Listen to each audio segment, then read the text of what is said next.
সীমানা জটিলতায় ত্রয়োদশ জাতীয় সংসদ নির্বাচনে তফসিল ঘোষণায় প্রভাব পড়তে পারে বলে জানিয়েছেন নির্বাচন কমিশনের সিনিয়র সচিব আক্তার আহমেদ। বলেন, আদালতের আদেশ পর্যালোচনার উপর অনেকটাই নির্ভর করছে তফসিলের সময়সূচি। তেজগাঁওয়ে নির্বাচন ভবনে এক ব্রিফিংয়ে তিনি বলেন, সব নিবন্ধিত রাজনৈতিক দলের সাথে আবারও সংলাপে বসতে চায় ইসি। আচরণবিধি পরিবর্তনের বিষয়গুলো দলের সাথে আলোচনায় উঠে আসবে বলে জানান তিনি। বিস্তারিত জানাচ্ছেন সৈয়দ রিয়াজ।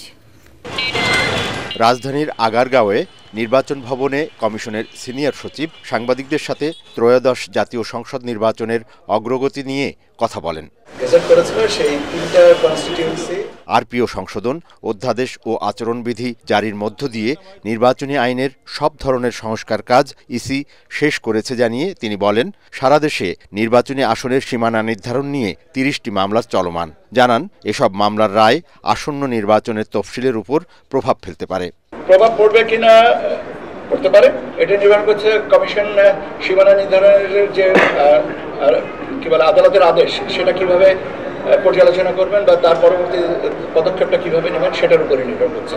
আগামী 13ই নভেম্বর থেকে রাজনৈতিক দলগুলোর সাথে ধারাবাহিকভাবে ইসি আবারও সংলাপে বসতে চায় জানিয়ে সচিব বলেন, সব নিবন্ধিত দলের সাথে আলোচনা করা হবে। আচরণবিধিটা যেহেতু পেয়েছি, আমরা আগামী পরশুদিন থেকে এটা সংলাপটা শুরু করার ইচ্ছা আছে আমাদের। এখন সেই বিষয়টা নিয়ে এখন কাজ করা শুরু করবো। কাদেরকে ডাকবো এখনো পর্যন্ত এটা ঠিক করিনি। এটা আলোচনা করে আমরা এটার ব্যাপারে সিদ্ধান্ত নেব।